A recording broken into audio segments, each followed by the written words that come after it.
All right, let's go back to Discord and hear from a few more people. You can find our Discord at davidpakman.com/Discord. We'll go next to Boris from Denver, Colorado.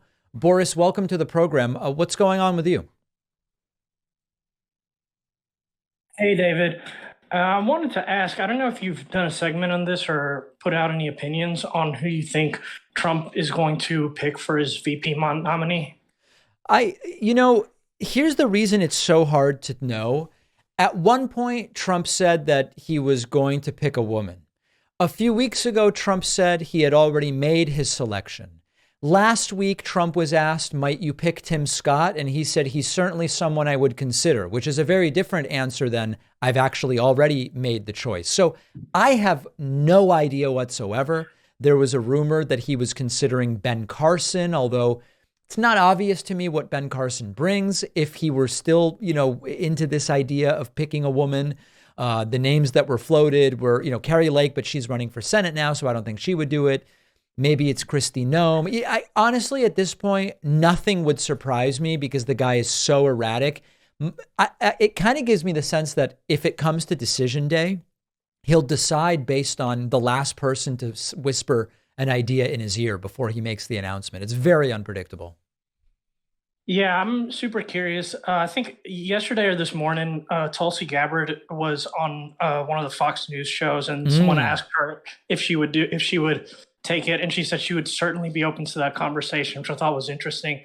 Yeah. But one of the things that I'm really curious about is once he has a VP nominee, if the media does its job, they need to ask whoever the nominee is, like, if they were Mike Pence on January 6, 2021, what would they have done? Or, Yeah. Or if that comes up and like if they win and they become the vice president next time, what'll they do?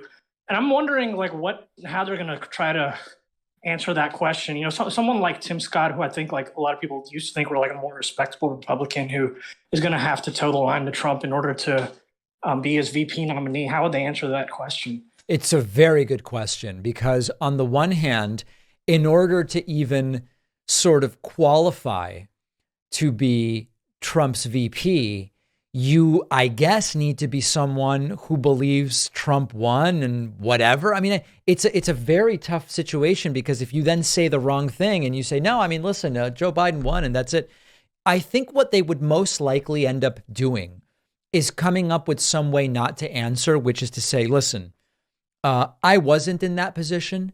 What I can tell you is Biden's been a disastrous president and we've got to replace him with Trump right away. And 9 out of 10 times they'll get away with that. And then maybe they'll get pressed 1 out of 10 times and they'll have to come up with something more. Yeah, no, they definitely shouldn't be allowed to get away with that because I agree. That's going to be like the most consequential thing about who he picks. So the media needs to do its job. But Let's yeah, hope okay, they that's do. interesting. We'll see. All right, Boris, thank you so much for the call. Thank you.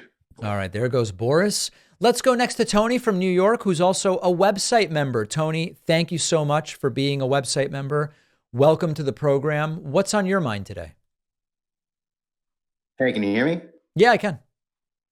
Great. Appreciate you taking the call. I wanted to get your thoughts on the Electoral College. Haven't heard you speak about this, but I'm curious if you think it should just not be a thing. I don't think it should be a thing. Yep. I don't think it should be a thing. Really, the reasons that it was originally created, I don't find to be relevant anymore in the age of jet travel and high speed communications. You essentially end up with just a different number of important centers rather than, oh, the big cities are where the candidates pay attention. And its impact has been anti-democratic in the sense that many times Republican candidates have lost the popular vote, won the Electoral College, and become president. Now, you could say, well, David, if it helped Democrats, then you would be in favor of it. I mean, listen, maybe, but this seems pretty cut and dry. There's no good reason why the majority shouldn't decide right now. There's just no good reason. And so if I were for the Electoral College, if it helped Democrats, but against it because it hurts Democrats, I would be a hypocrite, but it's simply an anti-democratic force at this point. So I'm against it. I want a national popular vote.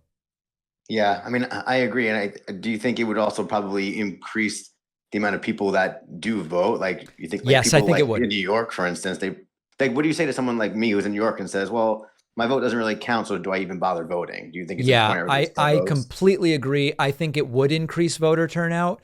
I think that's yet another great thing about it.